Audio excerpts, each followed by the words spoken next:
Hey everyone.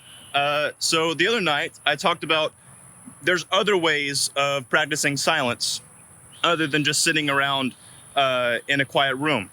And one of these is by walking outside, either on a nature trail or a running trail or in your neighborhood even, um, and listening to the different sounds that you can hear.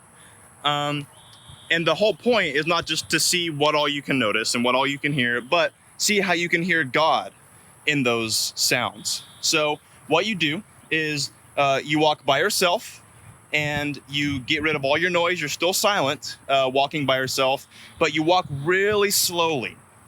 And you don't have, you don't talk to yourself, you don't sing or hum, you don't have any music in your ears.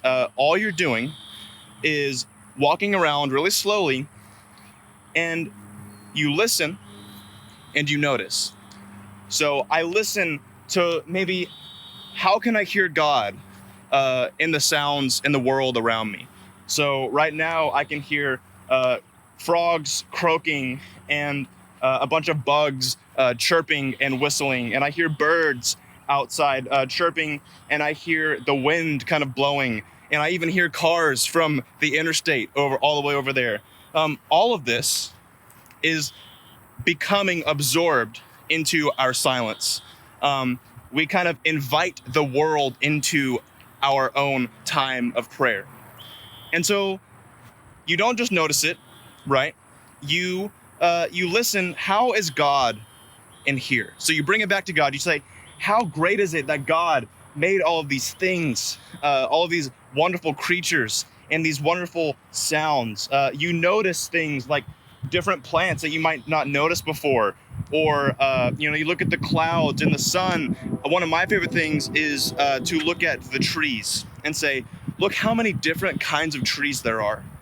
I look at the flowers and the leaves that come off of them, and I look at their trunks and just see how big they are, and remember, man, that came from a tiny little seed.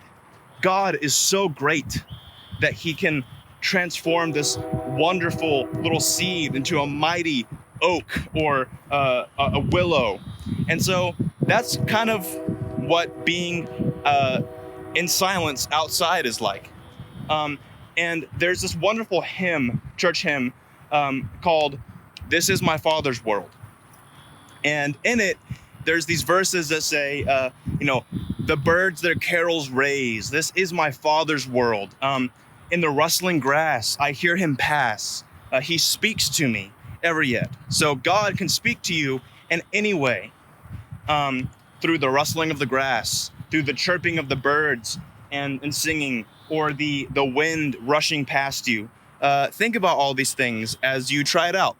And one other thing I would say is I probably wouldn't recommend you do this for every silence you do.